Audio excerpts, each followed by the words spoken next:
ASMR with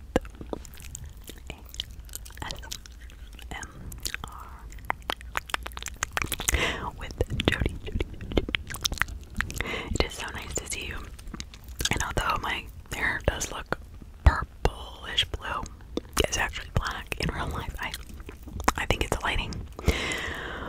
But anyway, I had to do something with it. It was driving me crazy. And I didn't want to bleach it, and I didn't want to red. So my other options were brown, which kind of boring, and for me, and I just wanted something I don't know, I just want something different. So that's that. That's my explanation. Today we're going to do a true crime, an actual true crime case. I know it has been a while because I didn't feel good, and then I just, I love the Reddit, reading the Reddit stories. I guess it's kind of, it's not that I don't love true crime, because I absolutely love true crime, but it's just, it gets wearing. So thank you for being patient. I know everybody, you come to my channel for true crime, but just sometimes it's because I do so many videos, I like to give you content every day, and whether you watch it or not, it's up to you. But I do want to definitely, I don't want to forget about my true crime baby. True crime baby. True crime baby. So, welcome back. Welcome. Get something to drink. Get something to eat. And relax. Happy Saturday. And I will get this out tonight. I promise.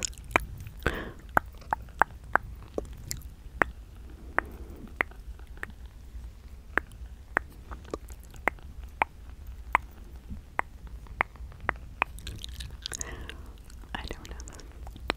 I like that.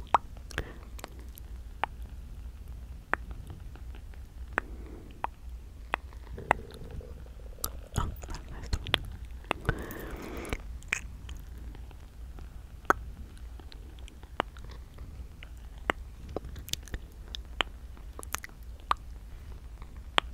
I ended up playing around. So let's get started. In February 2012, Ryan Lane was a 24-year-old man, father, wanted to get closer to his daughter. His life had not actually been particularly easy.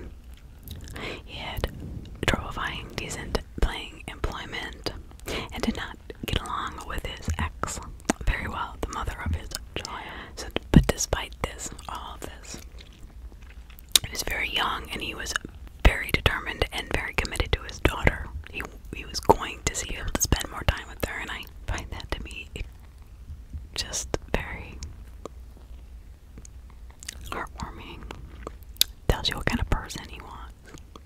Recently spoken with a lawyer because he had been working, and his life was on a very positive path. And he wanted to establish specific times to see his daughter. The daughter's mother, Gina Goodell, was protective of the child to the point of obsession, and would rarely let Mr. Lane see his child. So that is sad. I mean, if a father wants to see their child and is willing to move to the town that they live in, he was fine with this. He didn't. He thought she was gonna be cool with letting him he kind of let her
questions, I guess, that would go through my mind, but this guy was pretty, he was just a good guy.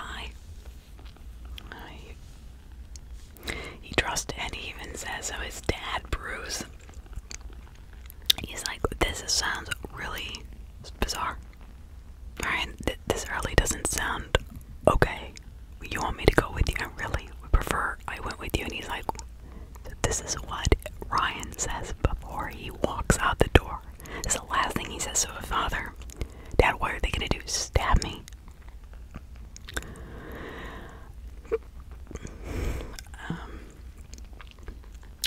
So he begs his son. He begs him, please let me come along, please, Ryan. But he insists he wants to go alone. And that the caller had stated that he had to come alone. Ryan then walked to a nearby strip mall to meet the mysterious caller, but his father followed him behind in his car despite the son's objections. But then his father watched his son get into a red pickup, which he then drove off. Ryan Lane was never seen again. Ever. So hours turned to days, days turned to weeks, weeks. Just a missing persons report was obviously filed in to the Calgary Police Department, and detectives follow up on the information about the custody dispute, the mysterious caller, and the red truck that his dad saw Ryan get into. Though the situation looked suspicious to investigators, and the Lane family was sure something had happened to Ryan, the Calgary police really had no solid evidence that foul play was involved. I understand that they didn't have any evidence that foul play was involved, however,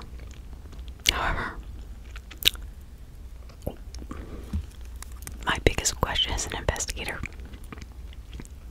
why would another meeting need to have taken place, and why would he have to come alone if it wasn't foul play or something sinister wasn't gonna go down, you know what I mean? And why isn't the ex being questioned more? Because obviously, how is this so coincidental? A custody case. And just the other day, these two had pizza. They had come to an agreement. Ryan left completely okay, and apparently Miss Goodell left completely okay with their arrangement with the daughter. Why is it that a couple days later that this meeting had to take place, and he had to come alone, and he disappears? It just gets too coincidental. I don't know about you, but and a lot of investigators say there's no such thing as coincidences. Yes, I do agree, and I don't agree. Like, I think there are times when there are coincidences, and I do think that this might be a little too close, but we never know. You never know. I mean, the weird things have happened. I had a creative writing teacher once in college that said, he said, there's nothing stranger than the truth. And he was right. Or more unbelievable than the truth. Something has happened to him. I mean, this guy is not going to go through all of this and then all of a sudden disappear just because. As the cold Calgary winter turned to spring, and then summer, news reports of Ryan's disappearance faded into the background, and it seemed to some that police interest had waned, or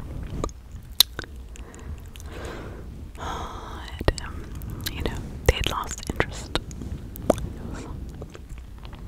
But the reality was that the detectives were very interested, and they were looking closely at Gina Goodell and her associates due to some tips that they had received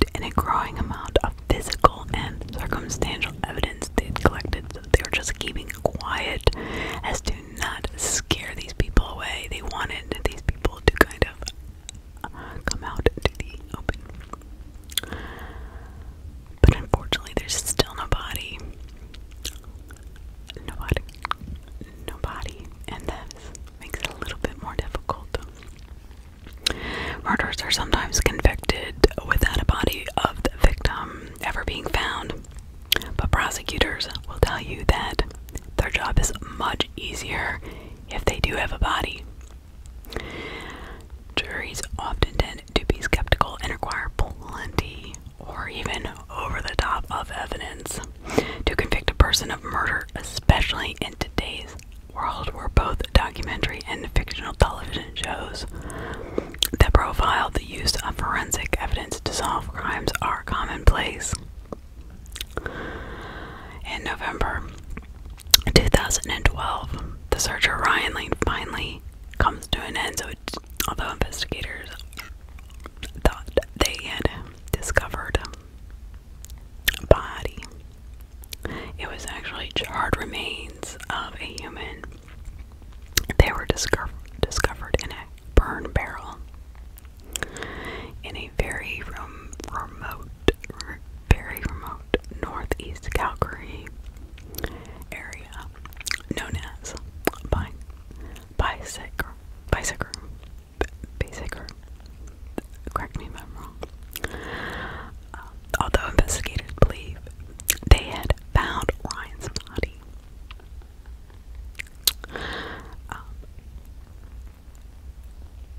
or his resting place, they could not prove it through DNA because the body was so charred, so gone. A forensic anthropologist, though, was able to determine that the remains were of a person between the ages of 19 and 30. But most importantly,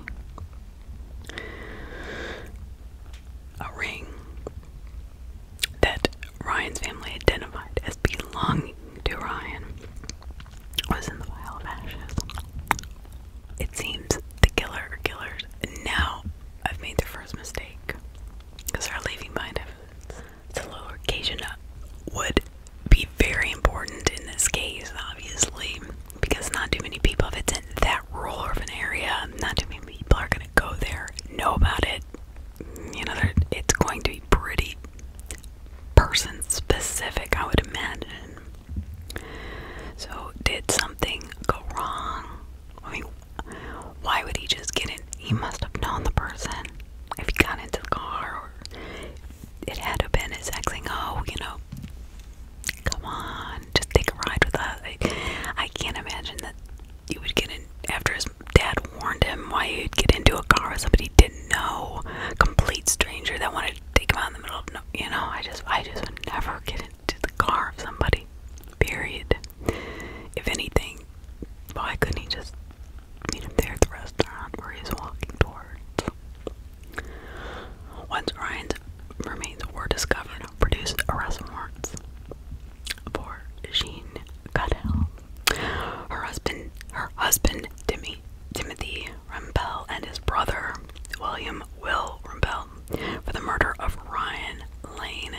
Based on testimony at her murder trial, it was learned that the three plotted against Lane in order to prevent him from seeing his daughter.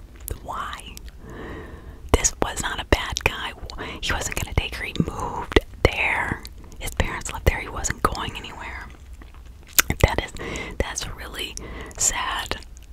That is, to me, that is, here's this guy, he's willing to get a job where you live close to where you want to live.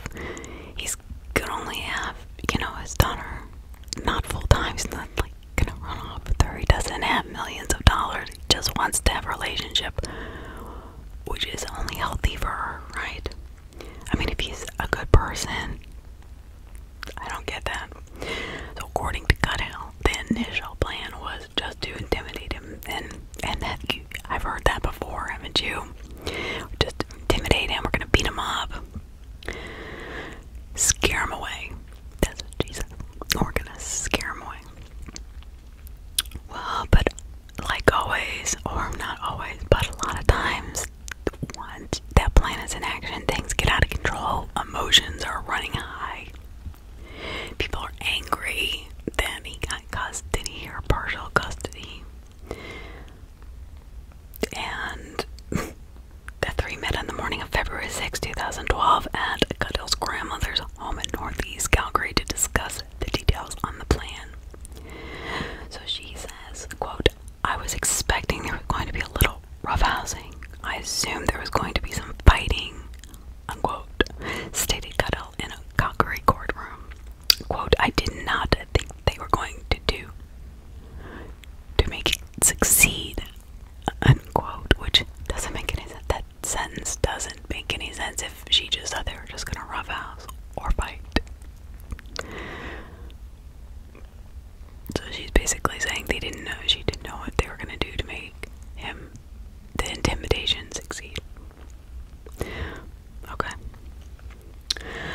Goodell's courtroom testimony was valuable.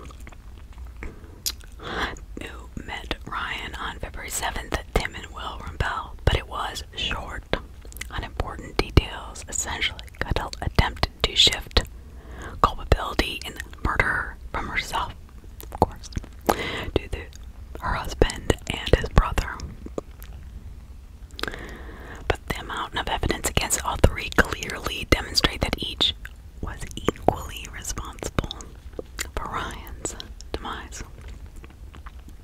That is so sad. So sad.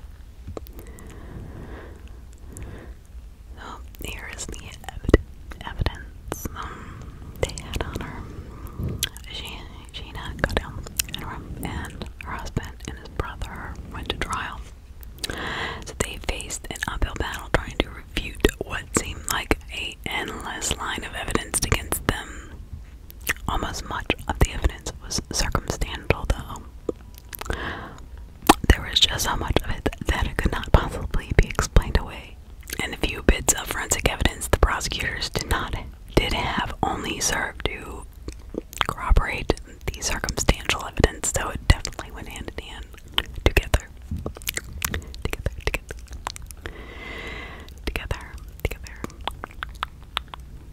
So in both the brothers' cars, his DNA was found. The presence of the DNA could be explained away by a good defense lawyer. From a jury's perspective, I'd be like, well, how are you going to explain that? You're going to buddy around with your ex-wife's husband and his brother. They were caught on camera cleaning their vehicles, both of them. Yep, inside and out the day of Ryan's disappearance. And it was also extremely strange that there was nothing wrong with Will's truck, which he sold in good condition to a salvage yard for $128.40. I mean, that's outrageous. Way under the Blue Book value. So he just wanted it, and it was a salvage yard. He just wanted it. Why would you do that to your car or your truck? So that in itself. Why are both of them scrubbing their cars like that? And then why are you selling your car for way under its Blue Book value when nobody does that? Not a day after. There are way too many coincidences. So the location where this is even more incriminating evidence is coming in, right? So the location where I told you it was in the middle of nowhere. The remains were discovered also happened to become strong circumstantial evidence used against the brothers. The burn barrel was located not far from a neighborhood where the brothers had both lived. And it was so rural that not too many people are going to live there, and that's just another really coincidental thing that this guy never goes out there, but that's where his body was, and just happened to be that's where the brothers had lived. Even more incriminating was the fact that both men had also worked at one time at the barrel's exact location. Perhaps evidence that contributed most to the legal demise of the three defendants, or the details of the crime they sent each other text messages. Maybe they thought, down in today's day and age, usually, especially in 2012, you hear, when I'm doing these true crime cases, I always hear, oh yeah, they use burner phones, or this and that. These people use their own phone to text message each other. I guess maybe they thought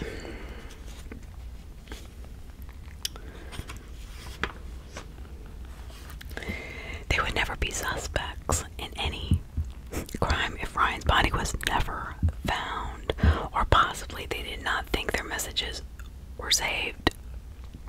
I don't know, if they watch any kind of crime show, they would have to know. But the text messages were most damning because they essentially outline the anatomy chronologically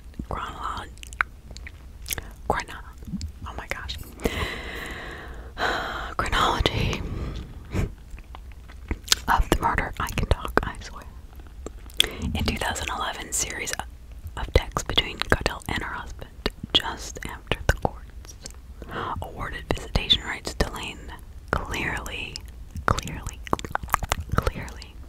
implicate the mother in the conspiracy. That's sad. That's really... And his dad's instinct was completely correct. If he would have just let him go with him, those two guys would not have done... They would have just sped off. Quote, "Can I trust Will to have this done without the cops showing up on my doorstep?" Unquote. Goodell asked Tim. In another message, Goodell tried to ally Tim's fears of getting caught. Quote, you won't have any part of this, of his Mr. You won't have any part in his Mr. You're gonna behave and let your brother deal with it." Unquote. She dictated like a teenager. I mean, that's exactly what she wrote. It's very juvenile. Quote, "I mean it, Tim. My answer will be no right now. I won't even consider it if you have any part of it." Unquote. Within a couple of months, Tim Rumpel's trepidation passed as a text he sent to his wife just 2 days before Ryan's abduction demonstrates, quote, "Getting things ready, scoured the best spot at the pit," unquote. So yes, these text messages are beyond damning. Beyond damning. So adding to the incriminating text messages, the police secretly recorded phone conversations between the two brothers. So they were working really hard behind the scenes to get this case solved. Tim and Will apparently suspected that the police may be on to them because they spoke in code during the recorded conversations. Many amateur criminals believe that using code words during a phone conversation will impede a police investigation and make prosecution difficult or impossible. But that is not true. Even professional criminals have been sunk by carefully coded phone conversations. Because a code becomes a language. And it's just like speaking any other language. Once you've decoded it, then there you have it. There's your conversation in clear English or clear whatever language you're speaking. So one of the major pieces of evidence used against Mafia Kingpin John Gotti during his trial was a series of phone calls where the dialogue was spoken in code. Experts were able to quickly crack the code, which helped send Gotti to prison for the rest of his life. But Tim and Will were no John Gottis. They had no such experience or criminal mind. I mean, they're just... The code the two brothers used was so easy. It was cracked by the Calgary police in under a few hours. One particular damning conversation clearly had to do with the site where Ryan Lane's body was eventually discovered and burned. It just... They found the kitchen, quote unquote. Well told, Tim. I mean, wow, that's a tough one. That is definitely in code. I mean, I'm not being kidding. I'm not even joking. Like, this isn't even funny. But how could they possibly think that they couldn't break that? Quote, "But as hot as it was, there was no DNA," unquote. I mean, I don't even see that as code. The mountain of evidence led the jury to quickly convict all 3 defendants of first-degree murder on April 20th, 2016. Even Gina Goodell, who testified against her cohorts, could not escape the fate she created for herself. The 3 killers were given life sentences and will not be eligible for parole for 25 years.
mafia person, somebody in the mafia, they have rules, and I don't think that they come up. I mean, it would be more the opposite. You know, you be a good dad, you be a good parent, then it would be, you know, I don't know much about the mafia, but, you know, from what my father has told me, that, you know, back in the day in Youngstown, just, you know, they all had rules, and family, I know for my Italian friends, it's very important. So I can't imagine that even John Gotti would kill somebody for being a good dad and standing up and being a good father.